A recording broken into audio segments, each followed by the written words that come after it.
কক্সবাজার সমুদ্র সৈকতের প্যারাসেইলিং থেকে ছিটকে পড়ে মৃত্যুর ঘটনায় পর্যটকদের নিরাপত্তা মান নিয়ে উদ্বেগ তৈরি হয়েছে। অনুমোদনহীন এই প্রতিষ্ঠান প্রকাশ্যে কিভাবে ব্যবসা পরিচালনা করে আসছে তা নিয়েও রয়েছে ধোঁয়াশা। দরিয়ানগরের সেই প্যারাসেইলিং পয়েন্ট থেকে বিস্তারিত জানিয়েছেন প্রতিনিধি অর্পণ বড়ুয়া। কক্সবাজার সমুদ্র সৈকতের দরিয়ানগরে প্যারাসেলিং থেকে ছিটকে পড়ে পর্যটকের মৃত্যুর ঘটনায় পর্যটকদের জন্য কক্সবাজার সমুদ্র সৈকতে যে চিত্ত বিনোদনের জন্য যে ইভেন্টগুলো এখানে পরিচালিত হচ্ছে, বিশেষ করে জেটস্কি, টিউব ফ্লোটিং এর মতো ইভেন্টগুলো নিয়ে নিরাপত্তার যে মান ইভেন্টগুলোতে, সেই নিরাপত্তা মান নিয়ে কিন্তু প্রশ্ন তৈরি হয়েছে।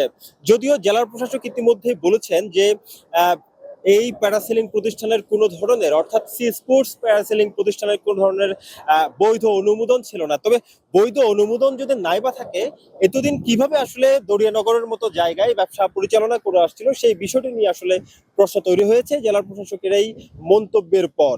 কক্সবাজার সমুদ্র সৈকতের হিমছড়ি এবং দরিয়ানগর এলাকায় আমরা জেনেছি যে 5টি প্যারাসেলিং প্রতিষ্ঠান পরিচালিত হচ্ছে, যাদের কোনো ধরনের নিরাপত্তা মান বা নিরাপত্তা সরঞ্জামাদি নেই, যার ফলশ্রুতিতে পর্যটকরা যারা আসলে চিত্ত বিনোদনের জন্য, আনন্দ নেবার জন্য কক্সবাজার সমুদ্র সৈকতে বেড়াতে আসেন, তাদের মাঝে কিন্তু এই সকল ইভেন্ট নিয়ে উদ্বেগ তৈরি হয়েছে।